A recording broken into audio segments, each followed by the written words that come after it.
Gentlemen, for the 29th closed debate. Thank you, Mr. Speaker. We've had a lively and spirited debate today, and it was certainly wonderful to hear from everyone about their thoughts about the Civil War. This bill doesn't have much to do with the Civil War. This bill has to do with creating a process. What this bill does is what was not achieved over the previous 100 years.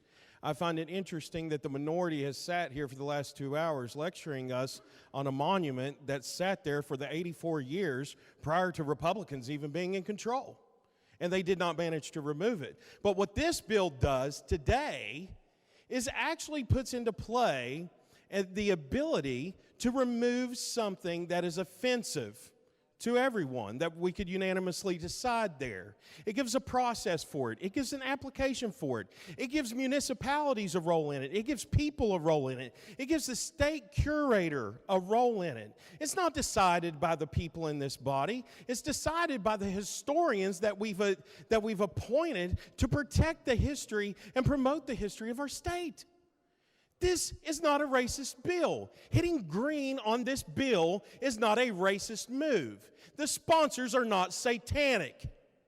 This bill sets up a process that we have the courage to have the debate, that we have the courage to talk to one another about things that aren't exactly comfortable, like slavery, like oppression. Whether that be African Americans, whether it be Native Americans, whether it be Irish Americans, we have the courage to talk about it in this House. We don't shy away from the topic, and we have certainly not shied away from the topic today. What this legislation represents is us looking at the events of the last 250 years and saying we are willing to have an honest debate. We are willing to meet you halfway and talk to you about the differences and come up with a solution that doesn't involve people looting in the streets, that doesn't involve mobs tearing down statues, but we have a way as a government and as a people to address one another with civility, to remove something that is offensive. And I will not sit here today and be called a racist for confronting a problem head on and measured with unbiased.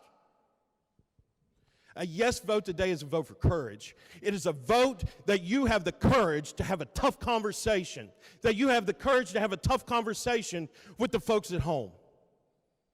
A red vote is a coward vote, that you're afraid to have the debate. A debate that couldn't have been had for 100 years. Well, that's why the bill's here today. We're ready to address it. The folks that are going to vote green are addressing the problem.